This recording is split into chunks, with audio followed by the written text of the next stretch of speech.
Joe Beaver, Sawyer Phillips coming around. Green flag is out for your 360A main. Top two cars for the way in turn number 1 and 2. 3 wide action going on for that third place position. Meanwhile, the top two cars break away. Your race for the lead. There goes Sawyer Phillips down to the inside. Joe Beaver up top over turn 3 and 4. Joe Beaver looking off at turn 4 now as they work down the front straightaway, but not enough to make a run on your leader, Phillips. Now he'll look back to the inside in turn number 2. He'll close the gap nose to tail off of turn 2, but Haaften still running third. Keep your eye on that 40 further back in the pack. That's the battle going on for the 6th place position. He'll look to the inside of Matt Morrow. Doors open for a moment on the bottom. Clint going to try and take advantage and try and pull aside on the front straightaway.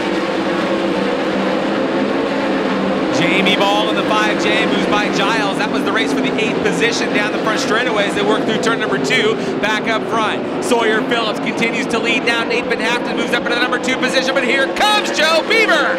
Beaver back to the outside, then Haaften's on the bottom. He'll get that advantage for right now, and now looks his eyes on the 3P of Sawyer Phillips.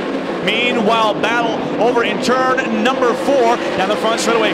This could be a battle going on in turn number 1. Sawyer Phillips, Nate Van Haaften, Joe Beaver all in the mix for the lead in turn 2. Great battle. Your top 3 spots in turn number 2 down the back straightaway. Oh, trouble for your leader. Sawyer Phillips off the throttle. Van Haaften spins. Red flag. Car upside down the back straightaway.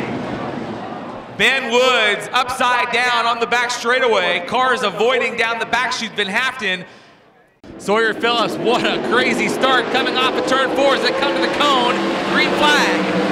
Nate Van Haaften looks to the inside for the lead in turn number 2. Sawyer Phillips on the outside, but you've got a new leader. And look at the smoke. You mentioned it off of John Egan. Right now, riding 5th. Can he hang on here for just 9 laps this time by? He'll try it. Meanwhile, back up front, though, Sawyer Phillips not going away just yet. Then Haaften shows the way. Matt Morrow, Joe Beaver in turn number 1 and 2. That's the battle to watch. Joe Beaver on the outside. Matt Morrow down low, side by side in turn number 2. Morrow with the advantage by half a car length down the back straightaway. Joe Beaver to the outside. Matt Morrow stays on the bottom. Joe Beaver works the top of the racetrack. Still wheel to wheel off of turn 4 now. Joe Beaver with a bit of a run.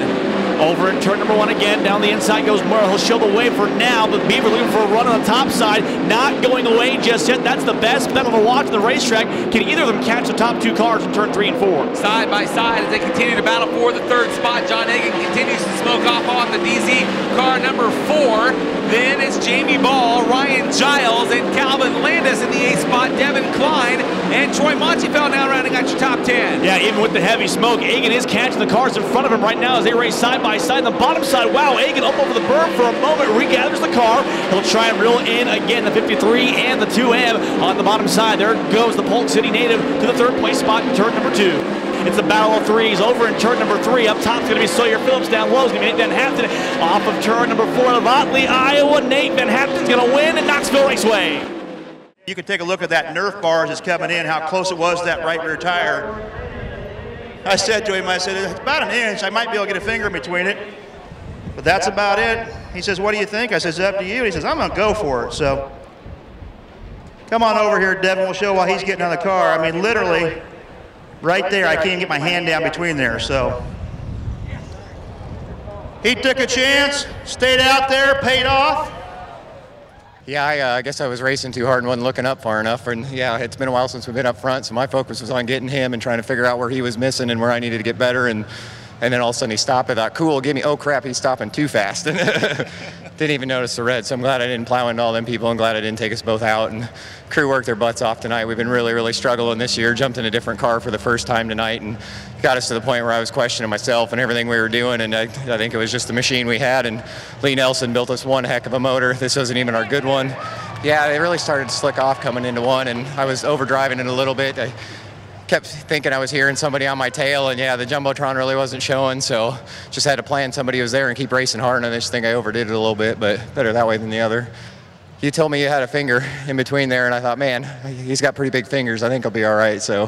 Good thing, huh? Yeah, thank you very much.